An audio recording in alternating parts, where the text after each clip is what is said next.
पालघर जिल्ह्यात गेल्या काही दिवसापासून मुसळधार पाऊस कोसळतोय आणि त्यामुळे नदी नाले आहेत ते जिल्ह्यातील ओसंडून वाहत आहेत। सूर्या, वैतरणा, देहरजा, पिंजाळ या सर्वच नदींना पूर आहे आणि सूर्या नदी आहे ती अगदी ओसंडून वाहते आहे। मोठ्या प्रमाणात पूर आलेला आहे। मी सध्या सूर्या नदीच्याच किनारे आहे, मासवण येथे आहे। आपण बघू शकतो की हा जो पूर आहे तो एकदम मोठा पूर आहे, आपल्याला पाहायला मिळतो। आपण बघाल तर अगदी सूर्या नदीला मोठा पूर आलाय, तर ह्या नदीचं पाणी आहे ते गावांमध्ये सुद्धा आतमध्ये सध्या शिरत आहे। जो पावसाचा जोर आहे तो अजूनही कायम आहे। ह्या भागामध्ये पाऊस आहे तो अजूनही सुरू आहे। आपण पुढे बघाल तर ही पाणी पातळी आहे ती 10 मीटर पर्यंत आहे, म्हणजे 100 फुटापर्यंत ती पाणी पातळी आपल्याला दिसते आहे।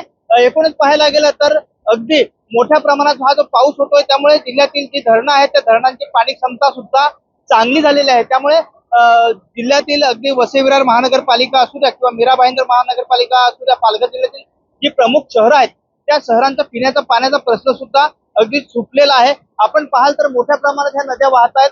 दुपारपर्यंत ह्याच नद्यांचं पाणी बाहेर गेलं होतं आणि अगदी रस्तेही बंद होण्याची पाळी निर्माण झाली होती। रस्ते काही ठिकाणी बंदही झाले होते। आताही जो मोठा पूर आहे तो सूर्या नदीला आहे। उद्या पालघरला येलो अलर्ट दिलेला आहे, तरीही जो बोईसर असू द्या, पालघर असू द्या, मनोर असू द्या किंवा केळवा, सफाळा ह्या भागामध्ये अजूनही जो पाऊस आहे तो कोसळतो आहे।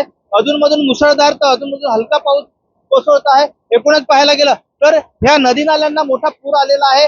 त्यामुळे जिल्हा प्रशासनाकडून सुद्धा सर्व नागरिकांना जे सतर्क राहण्याचा इशारा आहे तो देण्यात आलेला आहे। तर ह्या नदी काठांवर जी गावं आहेत त्या गावांना सुद्धा सतर्क राहण्याचा इशारा देण्यात आलेला आहे। एकूणच पाहायला गेलं तर ह्याच पार्श्वभूमीवर राज्याचे जलसंपदा मंत्री गिरीश महाजन यांचा सुद्धा दौरा आयोजित केलेला आहे आणि ते सुद्धा पालघर दौऱ्यावर आहेत।